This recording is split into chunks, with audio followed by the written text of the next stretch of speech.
Assalamualaikum warahmatullahi wabarakatuh. Okey, di sini saya nak kongsi satu ilmu nak pasang mangkuk tandas. Okey, ni kita nampak paip 4 inci. Okey, saya nak kongsi bagaimana jarak daripada dinding di bahagian sini dan di bahagian hujung ni. Kita nampak di bahagian hujung ni dan di bahagian sini lah. Okey, bahagian yang sini kita nampak yang ke tepi dinding ni, kebiasaan siap mozaik dengan ni lebih kurang dalam 10 inci. Sebab mangkuk tandas yang sekarang ni jarak dia lebih kurang 10 inci. Kalau hak dulu dia ada 12 dan ada 8, tapi yang sekarang ni dah banyak 10 inci dah. Jadi kita setting siap-siap kalau sebelum pasang mozaik kita reserve untuk dalam 11 inci. Okey, dah siap mozaik tu lebih kurang plus minus dalam 10 inci lah. 10 inci ni bukan ni kita sikat di bahagian tengah ni. Kita ambil tengah ni ke sini 10 inci.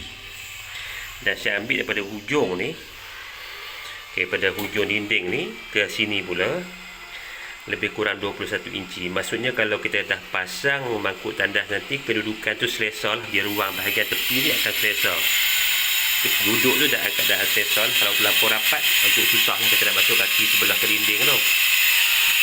Okey, bila yang ni kita dah potong sama rata, kita akan masuk soket. Soket ni macam ni. Okey, yang ni soket yang biasa lah, dia nampak straight. Okey, kalau jarak dia jauh,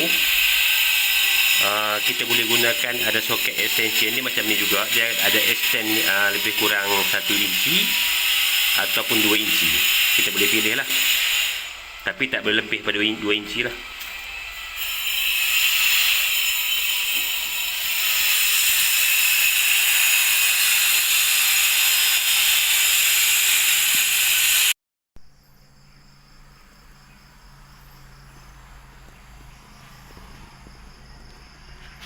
Kita nampak di bahagian sini dan di bahagian sini. Okey, nampak dekat dengan dinding. Okey, di bahagian sini ni agak selesa sikit lah. Kalau kata ni nampak jelas, nampak luas sikit untuk keselesaan lah.